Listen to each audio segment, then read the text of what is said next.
Τις δυσκολίες που αντιμετώπισε και τον κόπο που κατέβαλε ο ίδιος και οι συνεργάτες του από τη στιγμή που ανέλαβε διοικητή στο Ιπποκράτιο Νοσοκομείο Θεσσαλονίκης, το μεγαλύτερο νοσοκομείο της χώρας, πριν από 3 χρόνια, όταν η οικονομική κρίση είχε χτυπήσει για τα καλά τις υγειονομικές δομές της Ελλάδος, εξήγησε ο κύριος Γεώργιος Χριστιανόπουλος.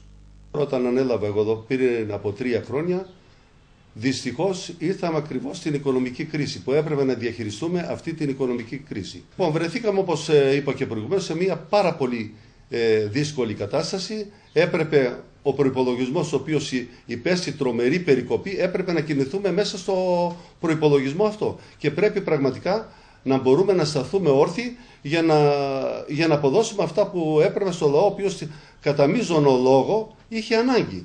Διότι η κρίση τους έχει φέρει και πολύ περισσότερους και πιο συχνά στα νοσοκομεία. Να φανταστείτε, στα επίγοντα περιστατικά στο Ιπποκράτιο έρχονται σε κάθε εφημερία 1.500 άτομα. Πρέπει να διαχειριστούμε και από απόψεως διάγνωσης και από απόψεως όλων των εργαστικών εξετάσεων.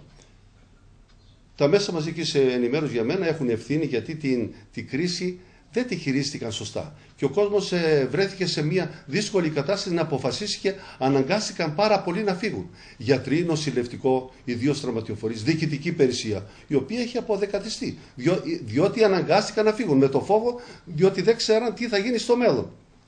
Λοιπόν, όλοι με αυτούς τους λίγους οι οποίοι έμειναν, έπρεπε πραγματικά το νοσοκομείο να συνεχίσει. Μέσα στο προϋπολογισμό έπρεπε να υπάρχει μια σωστή διαχείριση εφημεριών και ιατρικού και παροιατρικού προσωπικού. Επίσης, να μπει μια τάξη στη χρήση των υλικών, στη χρήση των αντιδραστηρίων, στη χρήση των διαφόρων εξετάσεων. Διότι δεν έμπαινε χειρουργείο στο νοσοκομείο εάν τυχόν δεν έπαιρνε την έγκριση δική μου. Όχι μόνο του είδους του χειρουργείου, αλλά και του είδους των υλικών. Ο κύριος Χριστιανόπουλος, επιθυμώντας να στείλει ένα αισιόδοξο μήνυμα, αλλά και να αποδείξει πως παρά τις οικονομικές δυσκολίες, με εργασία και θέληση μπορούν να πραγματοποιηθούν έργα, αναφέρθηκε στις ανακαινήσεις κλινικών που έγιναν με δικές του ενέργειες.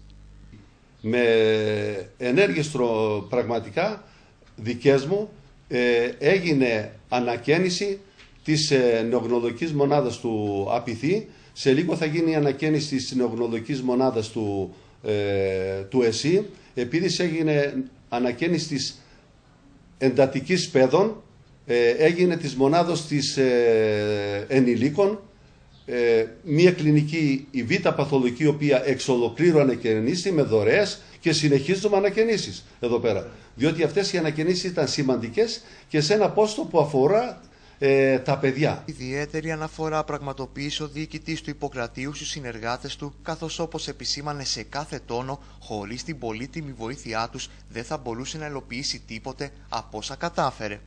Με ποιους έγινε αυτό? Δεν έγινε μόνο από εμένα. Με φιλότιμες προσπάθειες του υπολείπου προσωπικού. Έγινε σωστή διπλωματική και ανθρώπινη σχέσεις των διαφόρων υπηρεσιών. Ειδική μνήα πραγματοποίησε ο κύριος Χριστιανόπουλος και θα ήθελε να αναφερθούν τα εξής ονόματα συνεργατών του. Της Διευθύντριας του Ιπποκρατίου κυρίας Χατζηβασιλείου Δέσποινας, της Υπεύθυνης Οικονομικών κυρίας Διώκα Ευαγγελίας, της Υπεύθυνης Προμηθειών Βαρβάρας Συνσηρίδου, της Διευθύνουσας Βασιλικής Λαγκάζαλη, του Κωνσταντίνου Βελίκου που είναι υπεύθυνος παραϊατρικών, του Προϊσταμένου Διατροφής Τσελέπη Χρήστου και του Επόπτη Εργασίας Λάζαρου Λαζούλα. Επίσης καλλιεργούμε και τον εθελοντισμό σε διάφορα τμήματα, χωρίς αυτό σημαίνει να αναλαμβάνουν υπηρεσίες οι οποίες είναι καθαρά αποκλειστικές για το εξειδικευμένους. Και όλα αυτά έγιναν από σωστή, φιλότιμη και εθελοντική συμμετοχή και συμπαράσταση στο διοικητή. Γιατί ένας διοικητής δεν μπορεί να το κάνει, όσο ικανός και αν είναι. Για την εθελοντική τους εργασία, ο κύριος Χριστιανόπουλος ευχαριστεί τους κυρίους Καμάρα, Ψηλόπουλο και Κτίστη. Ο διοικητής του Ιπποκρατίου, χωρίς να επιθυμεί να ωρεοποιήσει καταστάσεις, αναφέρθηκε και στις σημαντικές ελλείψεις που αντιμετωπίζει το νοσοκομείο λόγω της ελλειπούς χρηματοδότησης, όμως εξέφρασε την πεποίθηση πως όλα θα ξεπεραστούν. Πραγματικά έτσι, επειδή ξέρω από την ομογένεια, μπορούμε να πετύχουμε πολλά. Έχουμε φιλότιμο, αρκεί να αφήσουμε κατά μέρος ορισμένα πράγματα. Ο κύριος Χριστιανόπουλος έχει τιμηθεί ποικιλοτρόπως για την προσφορά του στο Εθνικό Σύστημα Υγείας. Έχω τιμηθεί από νομαρχίες, συλλόγους, κοινότητες κτλ. Ποντιακές εδώ, από το Σύλλογο Φθονιωτών, νομαρχία Κοζάνης, Φλόρες κτλ. Γιατί? Τεράστια προσφορά μου. Από το 1983 ασχολούμαι μόνο με το νοσοκομείο. Διότι πιστεύω στο εθνικό σύστημα υγείας.